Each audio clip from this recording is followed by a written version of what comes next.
All right, we're going to get started. Good afternoon, everyone. Welcome to the Sistahs in Business University homeschool series. Today's course is entitled Calm in the Chaos, Managing Your Mental Health During COVID-19. For those who may not know me, my name is Aisha Taylor Issa. I'm the founder and CEO of the Sistahs in Business Expo. We're the country's only multi-city small business expo created to celebrate entrepreneurial women of color. And we are really excited to be kicking off our third tour this year in 2020. As most of you know, I'm sure all of you know by this point, we are currently in the midst of an international pandemic. One like we've never seen before. And as a result, many of our lives have been impacted in a variety of ways. Some ways we probably may not even have seen yet. The impacts probably will be far-reaching for many of us. And it's been a very uncertain time, particularly for those of us who are business owners, but for everyone, really. We decided, after having to postpone the launch of our 2020 tour, which was supposed to happen last weekend here in Newark, New Jersey, that we wanted to just provide some resources and information for our community during this time while most people are home and quarantined. And so we've offered a variety of courses over the last couple of weeks, free courses under our title of the homeschool series, because young people, children aren't the only ones that need homeschooling. And so this particular course we wanted to be sure to include because while it's important to talk about, business marketing and, internet success and your taxes and finances and all those other parts of business growth and development, it's just as, if not more important, to talk about your mental health and well-being, because your business can only be as successful as you are healthy. And so we felt it was important during this time in particular, when so many people are undergoing a variety of stresses, to bring in a mental health expert to kind of help us navigate during this very uncertain time. So we have with us today Dr. Angela Clack. She is a licensed psychotherapist and also operates Clack Associates, a private practice in outpatient counseling in Southern New Jersey. And she has been working in the mental health field for over 25 years. She is a champion for mental health and wellness. She lives, eats, and breathes it, and is extremely passionate about ensuring that we as people are healthy mentally. And so we're blessed to have her with us today. She herself has been, sharing a lot of tips and resources for folks during this time. And so we're excited to have her with us today. And so we welcome you to hang out with us today. If you have any questions at any time, feel free to use the Q&A feature where you can post questions, and we will be answering all questions at the end. So don't worry, we will get to your questions for sure. And then also you can use the chat feature to just post your personal information, any greetings, let us know where you are, your business, what you do. We love to use these also as an opportunity to network. You never know who else might be on here that might be interested in your services or your product. And also just to share any feedback, any comments or things like that, you can do that in the chat feature. So again, we welcome you. We thank you for being with us today, and I'm going to turn it over to Dr. Clack. Oh, good day, everyone. And thank you. And I want to make sure I am saying your name is Aisha. Aisha. Aisha, I knew it. Got it. Thank you so much for, first of all, inviting me to participate in what was going to be the live event, because I was so excited about that. But I also thank you so much for thinking about mental health on your platform, because many times we are secondary to physical health. We're secondary to other business, finances. Mental health has not been in the forefront, but it is now. It is emerging as in the forefront in this pandemic time. So I'm always appreciative, and I'm honored, I am grateful to be a part of a conversation, to be a part of an organization and the mission that puts mental health as a priority in people's coping. So calm in the chaos, imagine that. Imagine that in this time of the season and this era where we are in a global pandemic. And so I'm going to keep moving ahead with the, so I want you to think about, how is the coronavirus affecting your mental health? I am a very experiential, I'm a journaler. I like to invite people to be a part of the experience. So if you have a pad of paper, if you have your journal, if you just have a blank sheet of paper laying around, I want you to take notes as you're going through this, because I want you to connect with the talk in a way that when you leave this at the end of this hour or hour and 20 or minutes so we have, that you will walk away with tools, but you will also walk away feeling like your mental health just in this time with me has been improved. So I want you to take notes. I want you to be a part of the experience. So if you were to answer the following questions for me: how is the coronavirus affecting your mental health? How would you describe your psychological state? And what are you doing to cope? If you are a first responder, a medical or mental health worker who was on here, a mental health worker like myself, what are you seeing out there? And how is that affecting your mental health? So this is where I take a pause and talk to folks about the difference between mental health and mental illness. So mental health is something that we all have. Mental health is our cognitive, our mental, our emotional capacities and abilities. So it's how we think, how we feel, and how we act. So it's generally something that we all possess. Mental health is like physical health. We all have physical health. If I feel heart palpitations, if my ear or my head hurt, then I know that I need to see a physical doctor, right? So we all, just like we have physical ailments and we go see a physical doctor, when we have mental health issues, we need to see someone who does mental health work.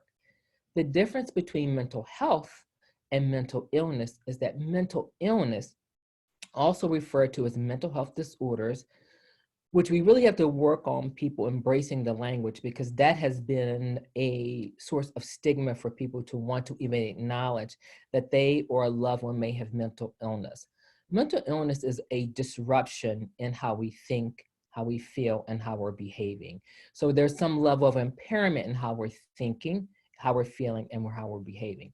So when I ask you, how is the coronavirus affecting your mental health? I want you to make sure that you're not thinking that I am assuming you have a mental illness. They're very different. So mental health is how you function, you think, and feel every day. So I want you to write your answers down. How is the coronavirus affecting your mental health? How would you describe your current psychological state? And what are you doing to cope? And then additionally, if you're my nurses, my EMTs, anyone in the medical field, our mental health first responders, what are you seeing out there, and how is it affecting your mental health? And I want you to just kind of take note of what you've written, and then we'll come back to that. So let me say also before I move along, I have a few photos in here, and I always try to give a trigger warning, because one of the things I am going to talk about is trauma.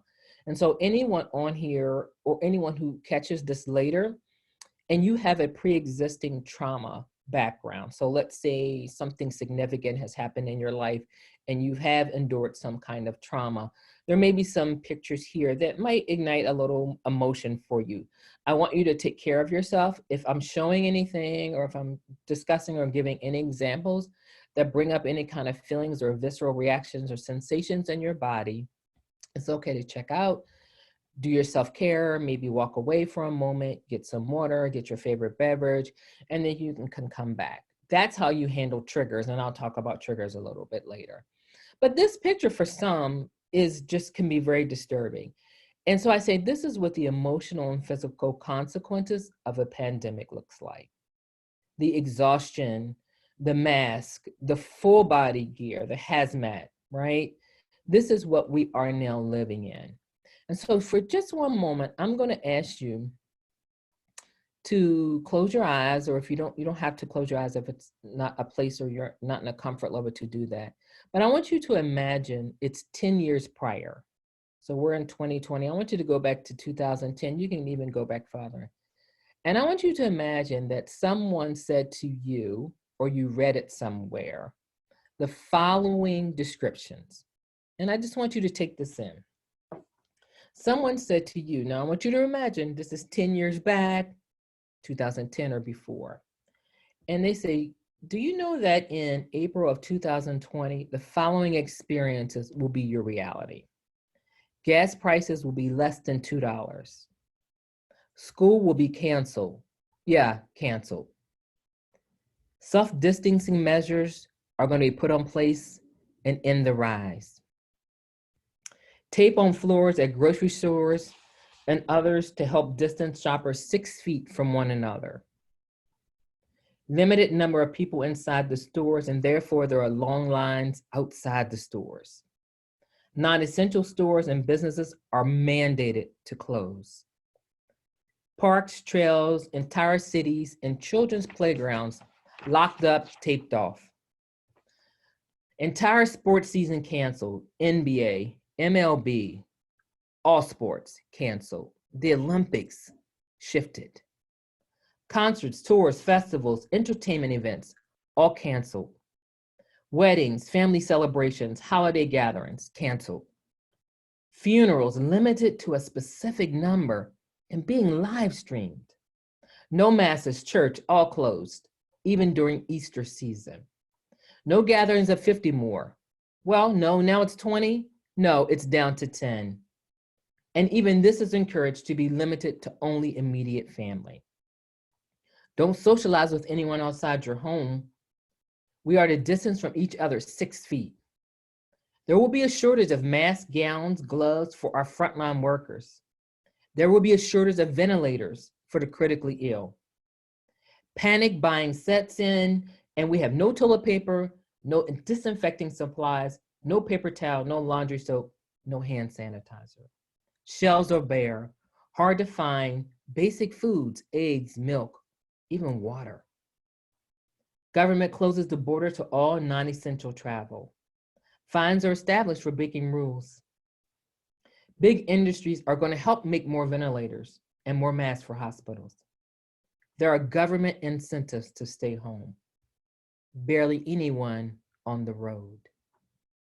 People will be wearing masks and gloves outside. Yes, you too.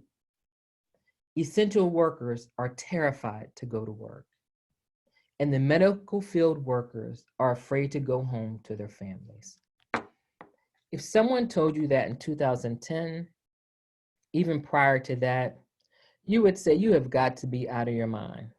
You're crazy. That's not a reality. That sounds like a made-for-TV show or something, which we have seen those too. You wouldn't believe it. But this is the novel coronavirus declared March 11th, 2020. It is our reality. So why is the coronavirus triggering mental health issues? Well, first of all, it shifted our mindset from living our normal, quote unquote, normal routine to survival. It triggers feelings of hopelessness. We have decreased job security. It promotes social withdrawal and isolation. There's loneliness. There's decreased financial security, food security, fear for loved ones' lives. Increased health anxiety and anxiety period is on the rise, and despair. And the quarantine or sheltering in makes it more difficult to distract oneself from existing mental health issues. So it isn't just threatening our physical health, but it's also affecting our mental health. And as a mental health worker on the front line, we are getting more calls. We, in a matter of 2 weeks, went from office-based psychotherapy and counseling to telehealth in our homes. In a matter of 2 weeks, many of us as psychotherapists, therapists, counselors, psychiatrists, psychologists, who had not even started the telehealth part of our business were propelled into it just like that. And the numbers and the folks who need support are calling. Mental health is becoming a part of the forefront. This is a kind of like, I want to talk to a little bit about what happens to your body. So a lot of people are like, well, I just don't feel right. I feel anxious. I feel sad. I don't know what I feel. I feel numb. So I want to talk a little bit about what happens in the body. And I don't want to get too clinical and too in-depth, because many people may already understand some of the images on the screen, but I just want to talk so that you understand why you feel the way you do, and what's happening in your body. So at the top left, it says the 4 responses to fear. So typically we have an evolutionary built-in mechanism in our body that's been there. It's a biological part of our body. It's been there since the century of time prior to our being born as humans into this race.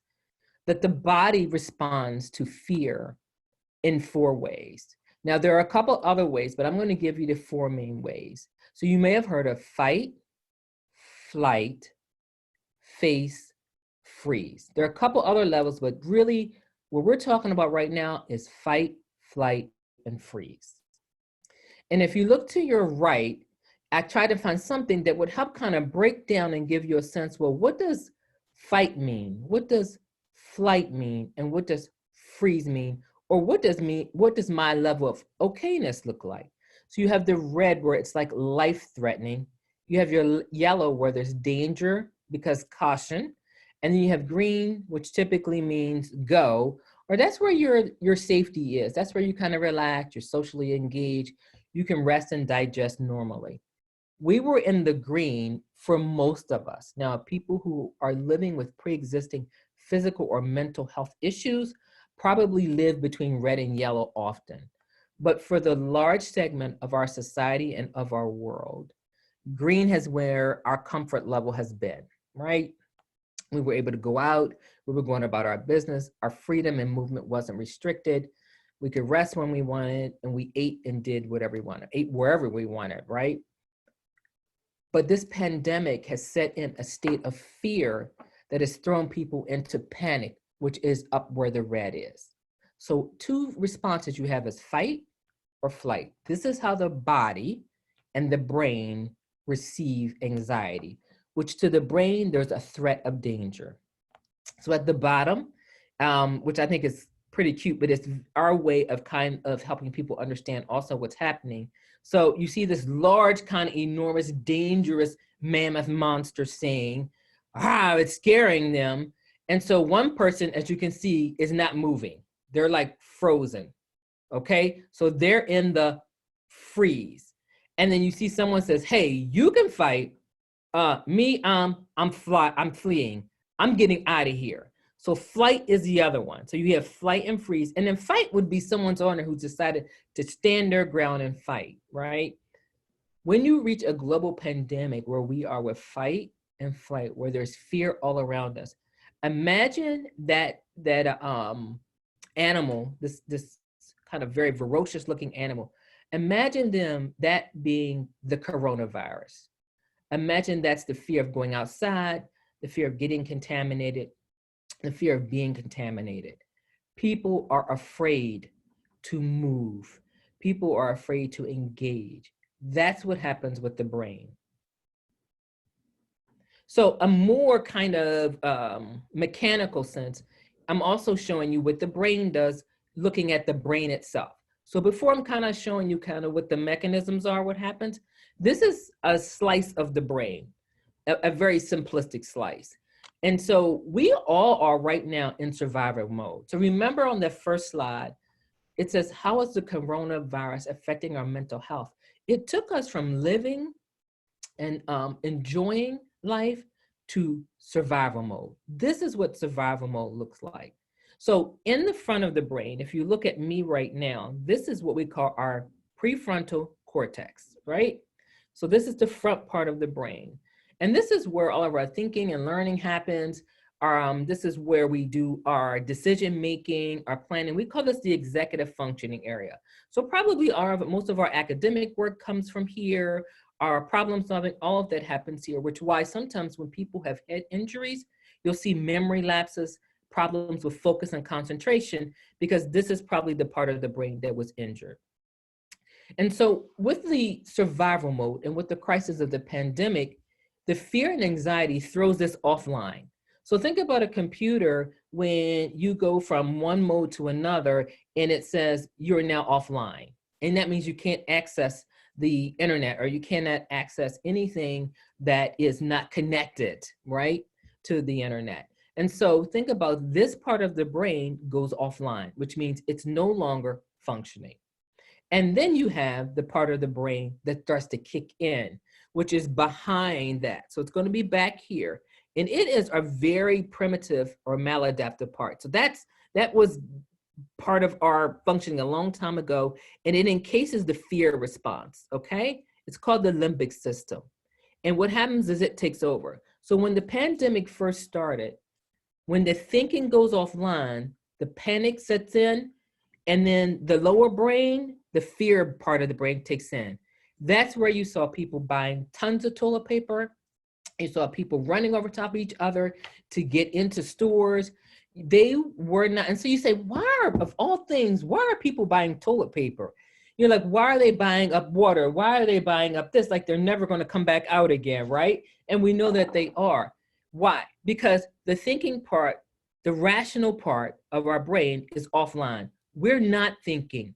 We're in fear mode. And if I'm afraid something's going to run out, or if I see everyone else doing something, I'm thinking they must know something I don't know. So I better do the same thing.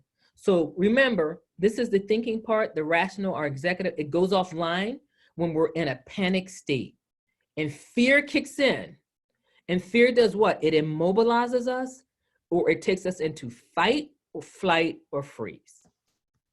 So just a quick kind of neural lesson, because I think it's important to know why people are behaving, or why you or me are even responding the way that we are. So this is typically what anxiety looks like. So I'm going to give you, and I could give you a clinical definition, but I think it's more important for you to look at this idiographic and see which of these are your experience that you thought, I really never thought of that to be anxiety. I thought that was part of this whole kind of being isolated or being withdrawn. But I want you to look at some of them, and I'm going to read a few because you can look at this while I'm talking. So what does anxiety look like? And what does it feel like, really? Right now, the feeling of being disconnected from the world is increasing the level of anxiety. So most of the folks that are now reaching out for support, mental health support and social support, are because they're disengaged. They're not connected socially to what was once their consistent love, social support and loved ones. Sometimes people will tell me that their anxiety is a feeling of tightness in the chest, like almost like they're sometimes, or in the throat, like they're choking, or in the chest, they'll say to me, it's like, I feel like a weight on my chest, like it's tightening. So many of my referrals often are folks who went to the ER who thought they were having a heart attack. And they get there and get all of the CAT scans and the tests done, and everything is ruled out. And it's more a panic attack or an anxiety attack. So that may be your story. I've had lots of folks who think they're having a cardiac arrest, and we find out later, after, of course, all of the appropriate medical tests, that it was more of an anxiety or panic attack. Because some of the symptoms feel like that, the tightening in the chest, the difficulty breathing can feel like it's coming on like a heart attack. Anxiety includes worrying about future events. When is this going to be over? First they said 2 weeks, now it's a month. School is canceled. Now I heard June. So now it's this kind of panic about, I'm never going to be able to live my house. This is never going to end. We are losing loved ones and I can't even be with them. So this is what anxiety looks like. Lightheadedness, panic attacks, heart rate. What else is on here? All or nothing thinking. Why can't I relax? What if? What if this happens? What if this happens? Sleeplessness, difficulty sleeping, sweating, irritability. So this is what anxiety looks like. So if you're wondering what you were feeling and it looks like anything on here, it's anxiety. I also want to talk about a mood disorder. So many of the folks that I work with, and also some of the folks who are calling, are also feeling depressed. And I've had people say to me, I'm not even sure what depression is, but I feel sad. I feel something, but I don't know what it is. And so here I'm talking about the clinical symptoms versus a cultural expression. And I have here for women of color. That has been my my niche in treating folks. And I thought for the expo, that's where I would have went and offered some expertise in helping women of color also to come in contact with what depression looks like, what it looks like clinically, and then what it looks like in terms of what I hear. So when you look on the left side, it says the DSM guide. And the DSM guide is like the mental health Bible, so to speak, our guide for her diagnosing mental health disorders. And so depression is this set of symptoms. So when I am meeting with someone, I'm looking to hear things that would fit into these categories. A persistent set of feelings of sadness and hopelessness, loss of interest in activities, physical symptoms, chronic pain or digestive problems. So a lot of my folks who have had depression also have irritable bowel syndrome. Significant weight loss or gain, slowed down thought process, decreased movement or lack of energy, loss of energy, recurrent thoughts of death and suicide, and feelings of worthlessness. So someone gives me a call and they say, listen, I don't know, people say I'm depressed. I don't even know what depression is, but here's kind of what I'm feeling. I'm looking to hear, based on their description, are any of what they're describing fit into that so that I can assess whether or not a clinical depression exists. Whereas if you look on the right side of your screen, based on my research and my years of work in working with women of color, often we don't come in with that left side of symptoms. Or when they call me, that's not what they present with. It's on the right side is what they're telling me. And so let me read something to you and tell me if this is more along the lines of what you would call and say. So you may say, I'm tired. I'm sick and tired of being tired. I'm overwhelmed. I'm stressed. I don't know what I feel. I'm just numb. Some days I don't want to get out of bed. If I could sleep all day, I would. If I didn't have my kids, I'd just probably give up. I'm tired of smiling like nothing is wrong for fear of being shut down. I'm depressed to the point I'm not even functioning. The anxiety attacks are horrible and I'm falling apart. So what am I reading from? So this is my book, and I'll talk to you at the end, and it's called Women of Color Talk, Psychological Narratives on Trauma and Depression. And I came up with my narratives because I was working with so many women, and they were trying to tell people what they were feeling, but it didn't look clinical. And so they were being misdiagnosed, underdiagnosed. And I'm concerned that maybe you may be going through a depression right now, but you don't have the support system and you're not sure what to call it. And I want to make sure that you're getting both sides of the story, that you're getting the clinical symptoms, but also that what you're feeling is real. So on the right side is what I, in my work, have come up with. So people will tell me, I don't even know who I am anymore. This is what they say when they're trying to describe a depression. It becomes an identity issue. I don't feel like myself. I feel disconnected from myself. I don't feel connected to even how I think. I don't even know what I think. I feel disconnected from my body. I've kind of let myself go. I don't even feel when people ask me, well, how do you feel? I don't have a word. I've let my body go. I don't even take care of myself anymore when I'm depressed. A lot of people have a struggle with their relationship with their higher power when they're depressed. They don't feel like they are being taken care of in that way. And we know what the world and the church says about sometimes psychotherapy in terms of, just pray about it, right? Just pray about it. And we're working on the faith community and getting them to embrace that mental health and depression is real.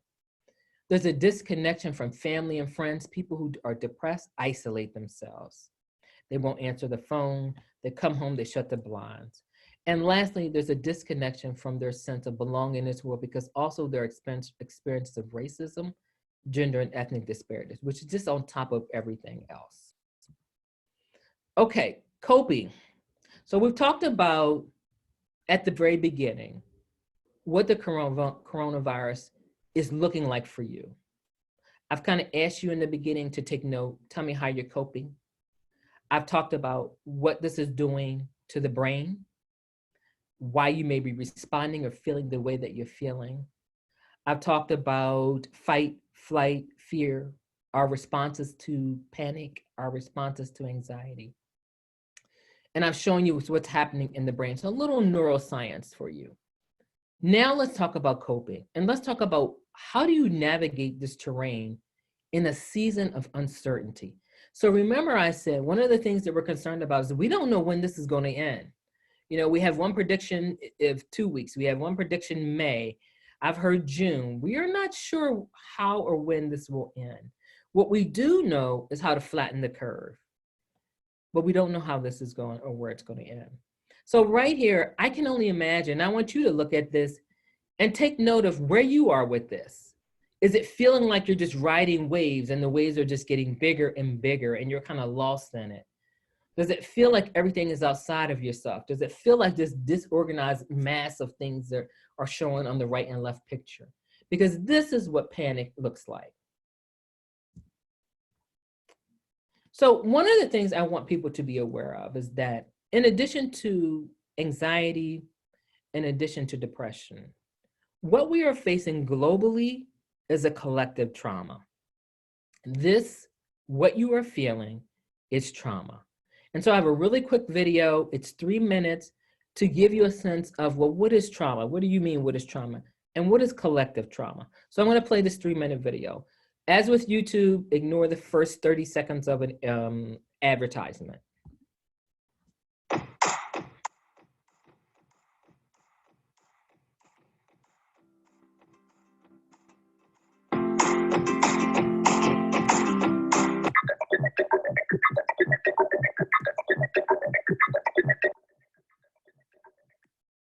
A collective trauma is a traumatic psychological effect shared by a group of people of any size, up to and including an entire society.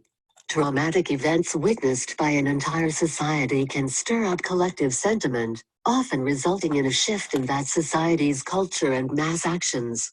Well-known collective traumas include the Holocaust, the Armenian Genocide, slavery in the United States, the atomic bombings of Hiroshima and Nagasaki, the Trail of Tears, the assassination of John F. Kennedy in the United States, the MS Estonia in Sweden, the September 11, 2001 attacks in the United States, and various others. Collective traumas have been shown to play a key role in group identity formation. See, Law of Common Fate. During World War II, a U.S. submarine, the USS Puffer SS-268, came under several hours of depth-charge attack by a Japanese surface vessel until the ship became convinced the submarine had somehow escaped. Psychological studies later showed that crewmen transferred to the submarine after the event were never accepted as part of the team. Later, U.S. naval policy was changed so that after events of such psychological trauma, the crew would be dispersed to new assignments. Rehabilitation of survivors becomes extremely difficult when an entire nation has experienced such severe traumas as war, genocide, torture, massacre, etc. Treatment is hardly effective when everybody is traumatized. Trauma remains chronic and would reproduce itself as long as social causes are not addressed and perpetrators continue to enjoy impunity. The whole society may suffer from an everlasting culture of pain. 1. During Liberation War in Algeria, the Algerian psychiatrist Frans Omar Fanon found his practice of treatment of native Algerians ineffective due to the continuation of the horror of a colonial war. He emphasized about the social origin of traumas, joined the liberation movement, and urged oppressed people to purge themselves of their degrading traumas through their collective liberation struggle. He made the following remarks in his letter of resignation, as the head of the psychiatry department at the Blida Joinville Hospital in Algeria. If psychiatry is a medical technique that aims to enable man no longer to be a stranger to his environment, I owe it to myself to affirm that the Arab, permanently an alien in his own country, lives in a state of absolute depersonalization. 2. Inculcation of horror and anxiety, through widespread torture, massacre, genocide and similar coercive measures has happened frequently in human history. There are plenty of examples in our modern history. Tyrants have always used their technique of psychological artillery in an attempt to cause havoc and confusion in the minds of people and hypnotize them with intimidation and cynicism. The result is a collective trauma that will pass through generations. There is no magic formula of rehabilitation. Collective trauma can be alleviated through cohesive and collective efforts such as recognition, remembrance, solidarity, communal therapy and massive cooperation.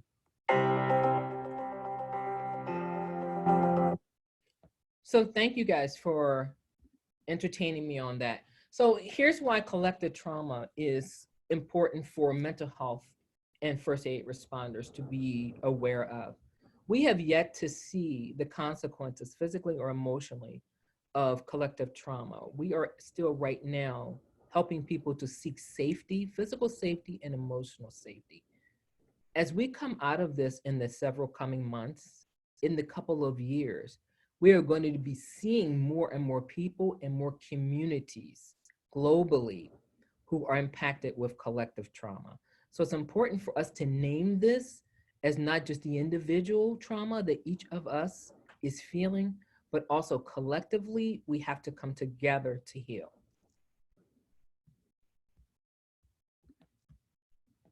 So what is trauma? In case people are a little bit unfamiliar with what trauma is, it's an overwhelming perception of danger, any experience or experiences that exceed your ability to cope, and it's anything that pushes the activation of the nervous system beyond its ability to self-regulate. Most people have trauma. My guess is 99% of folks have some level or some experience or exposure to trauma. And well, let's talk about what are the symptoms. This may help you to kind of come in contact with whether or not you think this is part of your experience. Some of the common symptoms of trauma are feeling on edge, feeling numb and spaced out. I have people who have said to me, I kind of feel like I'm in a fog sometimes.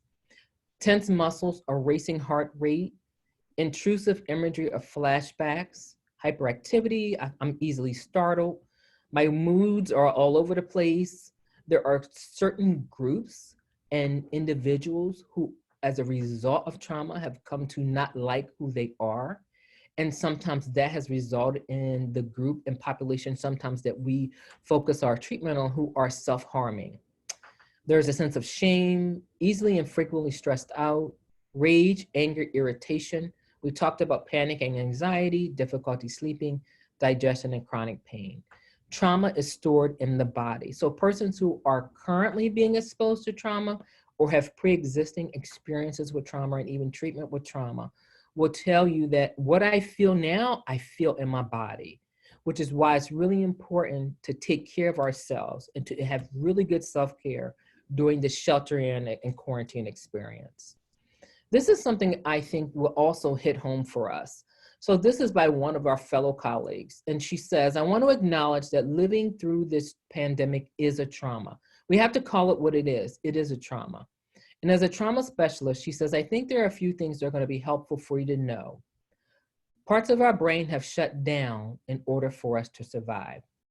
So remember I showed you the brain in the beginning and that the front part went offline because the survival mechanism in the brain, the evolutionary part says, hey, there's danger, you need to activate, you need to move, you need to do something. As a result, we are not able to fully process a lot of what is going on. Day to day, people are feeling more and more overwhelmed, and you cannot fully integrate all of these experiences. Feeling somewhat numb and out of touch with our emotions is normal, especially if you lived through a trauma before. Some people are also feeling more hypervigilant or anxious. So hypervigilant means I'm easily irritated. I feel like I'm on edge. I'm always looking for something or the next thing to happen. While others are hypoactive and depressed, so they are almost under the radar. But neither means anything other than indicating your predisposition to dealing with extreme stress. The in-depth processing of trauma is going to happen years later when we feel emotionally safe to deal with it. So right now, our focus is helping people to feel physical safety and emotional safety.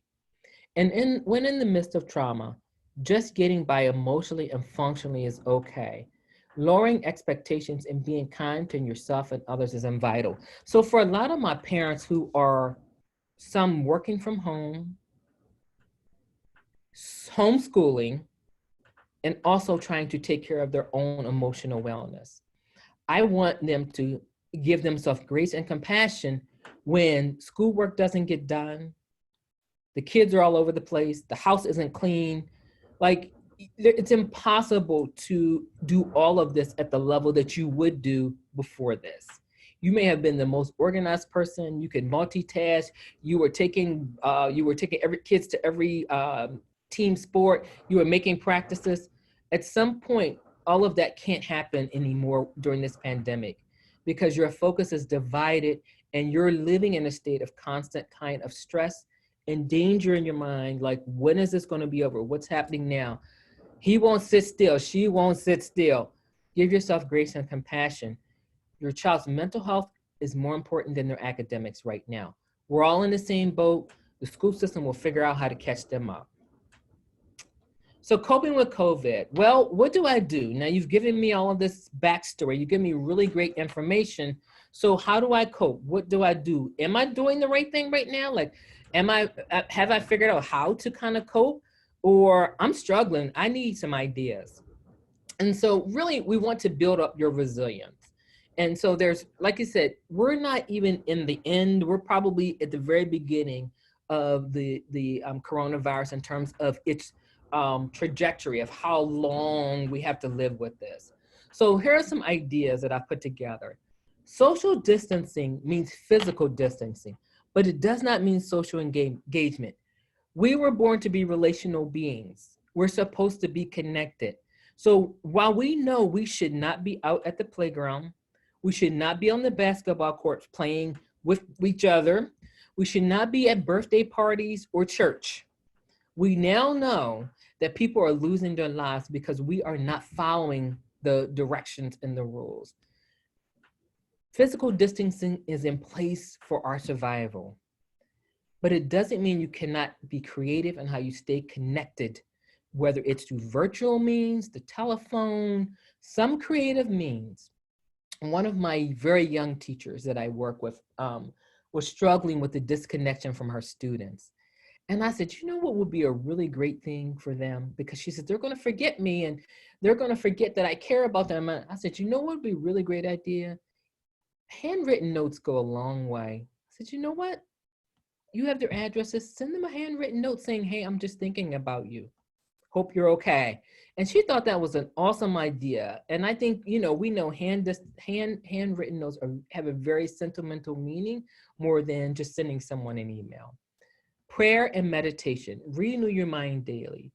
Every day when you get up, the first thing you should do is not look at the news. That's the worst thing we could do because it's on a constant loop of loss, of tragedy. I'm saying don't check in on the news, but let's think on good things when we wake up the first thing in the morning through prayer and meditation. You right now need a self-care plan like you're lost in the wilderness without water or food. You would get desperate to find a way to survive. Keep or create or maintain a structured routine. Get up as you would in the morning. Wash your face, brush your teeth. Keep some semblance of routine so that the body doesn't get sedentary and the anxiety just doesn't sit with you, right? We want to keep our families on some sense of routine so that things don't seem to go all haywire, right? And then in 6 months when 6 months, God, I hope we're not in this in 6 months. In 2 months when we're out of this, we're trying to get back on routine. So we want to kind of keep some semblance of a routine, even if it's not the one you had before. You must get sleep, you have to eat, you have to rest. I'm sure you guys know that. I like the idea of creating a coping toolkit for yourself. So one of the things I work with my clients is, what are those things that bring comfort to you? So some of my folks love essential oils. So that's in their coping toolkit. Hand-scented lotions. Some of them have a favorite stuffed animal that they like, or a stress ball. So we come up with all kinds of creative ideas, and they keep that toolkit wherever they go, or it's in their home. And when they're just feeling a little bit dysregulated, they go for their toolkit. And stay informed, but minimize media exposure. If you need it, seek mental health support. We're now all doing telemedicine, which means we can access you globally. So please reach out to resources if you feel like you are spiraling out of control or spiraling down into a depression. Work on shared goals and projects with your family. Now, we're all together. When we weren't under this, we were probably all doing our own things in our own rooms, 6 TVs in a house, 6 people in their own respect. Now we can come together. Let's talk about building some goals together, something to kind of help us not be at each other, but at the same time spend time with one another and do something that's do something that is that comes out to be something we can work on together, right? I say watching movies, preferably to replace the news that we're looping and inundated with. And I say watch movies without world calamity. I can't tell you how many people are watching Contagion over and over again to feel like it's confirmation for what we're going through. That's probably not. It's not. Please don't. Find something funny. Find something family oriented. You like mystery, you like romance. Find something different. Don't expose yourself to that kind of stuff right now. Reduce or eliminate alcohol content. It's interesting that some stores are still considered, liquor stores are considered essential stores and they're still open. And looks like to me, from what I can see in here, they're doing pretty good business. But we know the impact of too much alcohol, right? It's numbing, and we don't want people to numb emotions. We want people to feel emotions and also to process and work through them. Those books that you have on your nightstand, you've been wanting to read your books. And now's the time to embrace some flexibility and changes in your routine. Some of us have had this perfectionism about things just aren't turning out the way that I want them to. They're not. It's okay to embrace some flexibility. So I want to talk to you about what we call grounding exercises. And as you can see, this is a picture of my journal and my feet. I was doing a lecture this past summer on grounding in times of feeling unsettled and feeling uncertain when it's trauma. And one of the things that we help people to do is when your body starts to feel dysregulated, we want people to feel grounded. And so sometimes if you're feeling unsteady or your body just feels out of sorts, I'll have people sit down, I'll have people do breathing exercises. But there's one thing about the feet.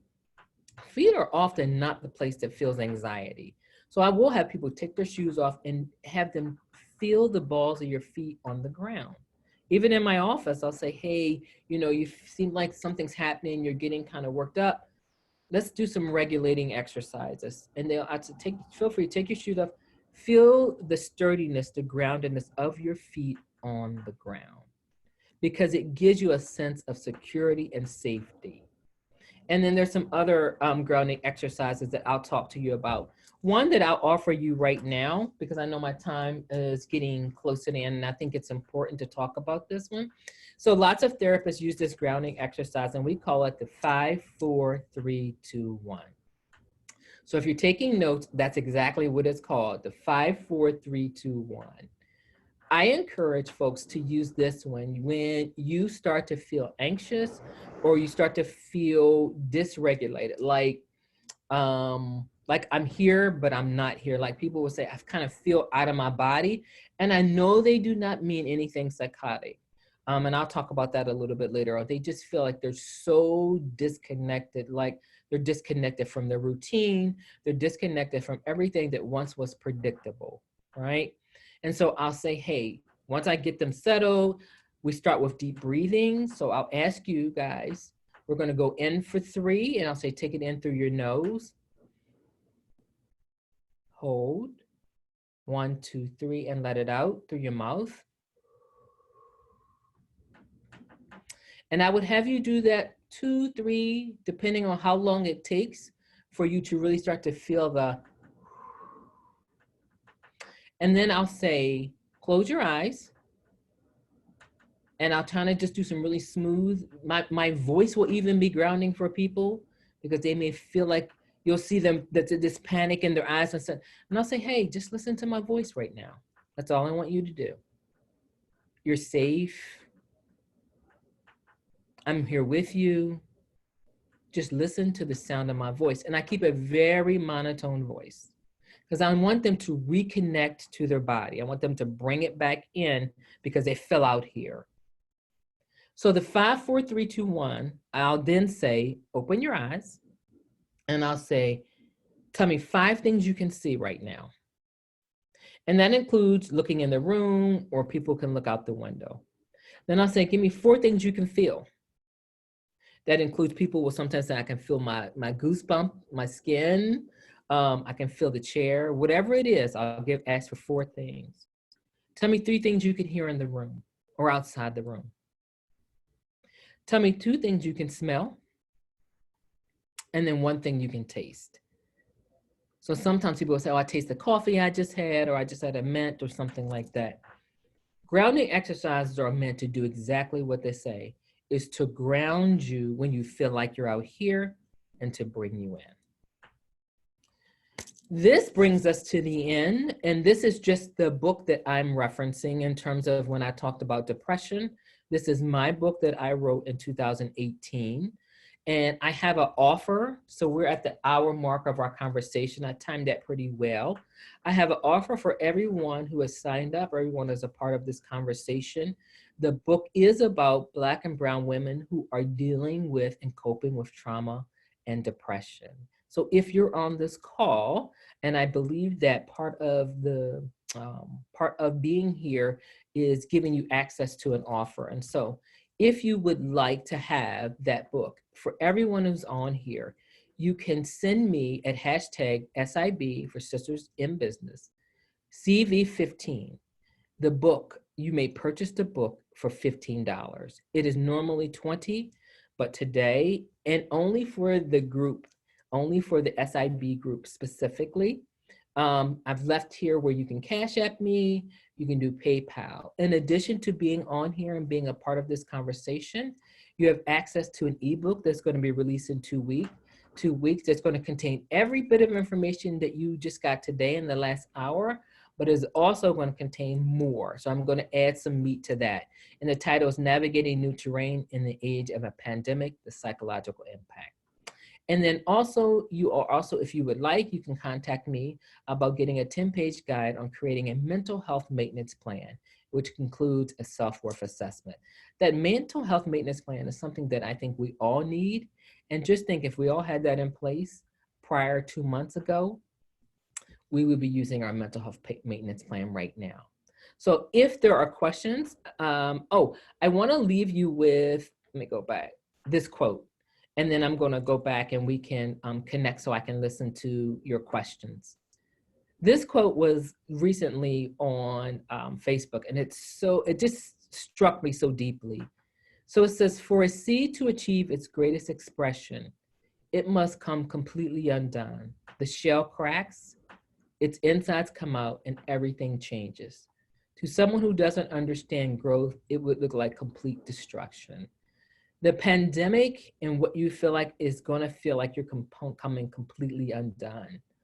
I trust and believe that when you come out of it, if you use your time wisely and constructively and in a healthy way, and that you take care of yourself and your family, that there's going to be growth from this, and you'll be a different person from this experience. So I'm going to close out, shrink this up in my slideshow. And yay, very good. Yay. You can stop the share if you'd like. And we do have a few questions, so we'll get to those now. Okay. Thank you so much. That was incredible. From Cindy Lamar, she says, hi, Dr. Clack. From your anxiety slide, what is depersonalization? Okay. So I didn't want to get too clinical, but it's an awesome, awesome question. So there are persons who the anxiety gets so severe that people do not feel like themselves. It's almost like an out-of-body experience.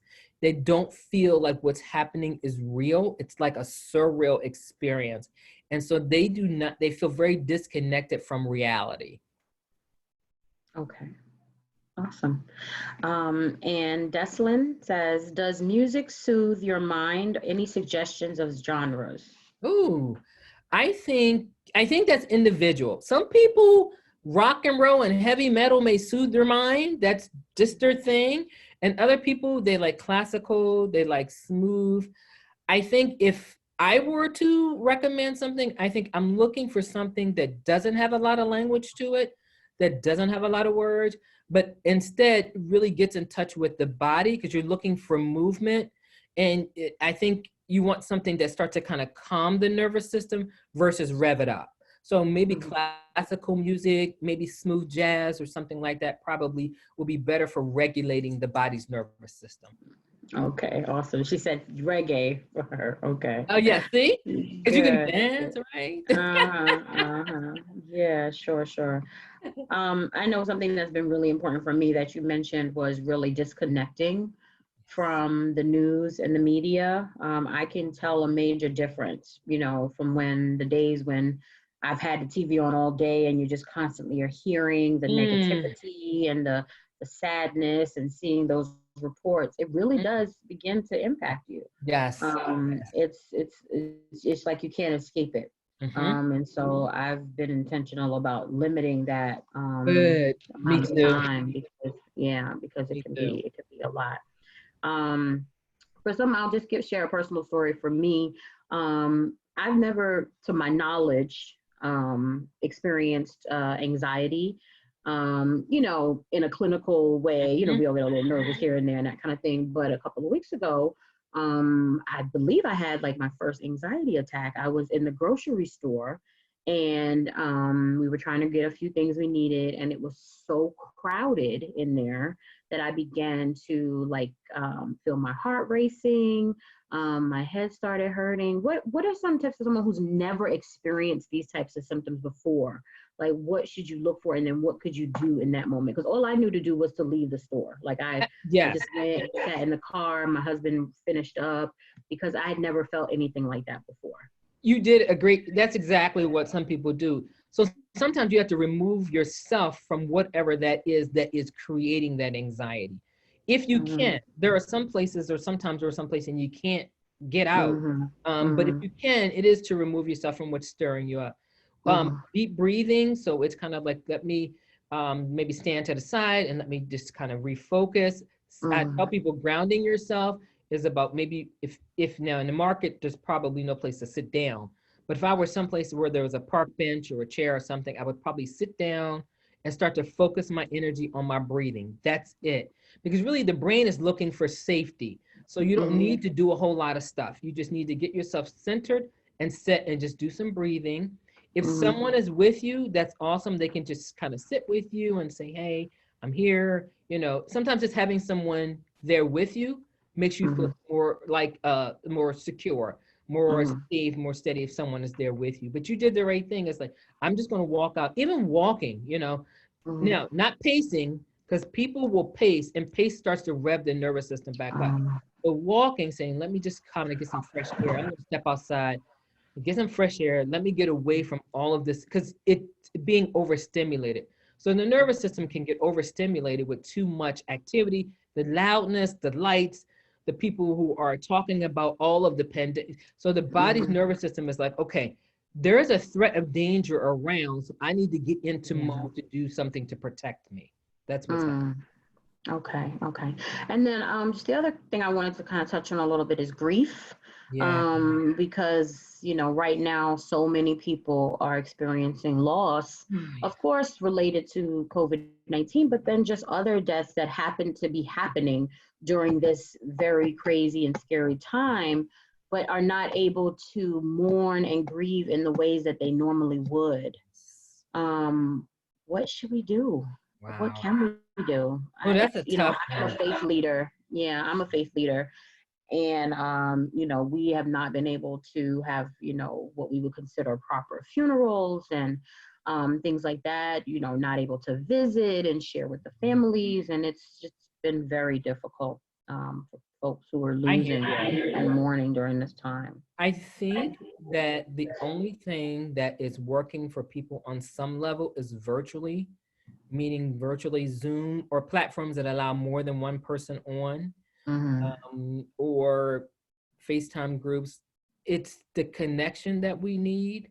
Mm-hmm. Um, and then plan for when we all are released from the sheltering in, plan for rituals to memorialize Right. our lost and loved ones.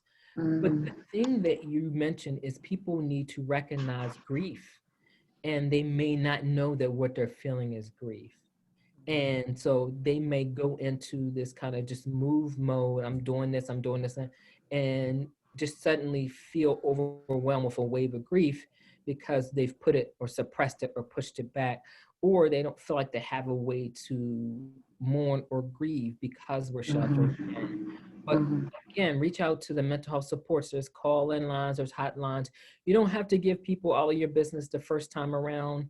If you can't get a therapist that you can connect with, just get on that hotline or talk to someone and just say, I just needed to hear someone validate that what I'm feeling is okay. Excellent, excellent. Well, thank you so much. Let me just make sure there are no other questions. I think we got them all. Yeah, so thank you so much, Dr. Clack. This was very, very helpful. We definitely want to keep this at the forefront as we continue, because we don't know how long this is going to be going on. And even beyond and outside of this pandemic, our mental health is should always be a priority.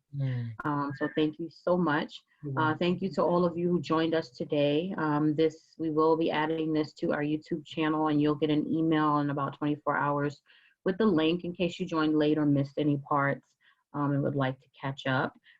Continue to follow both Dr. Clack. Her Instagram is Clack Angela, and the Sistahs in Business Expo, which is SIB Expo, for other courses and offerings that are available. We'd love to continue to stay connected with you.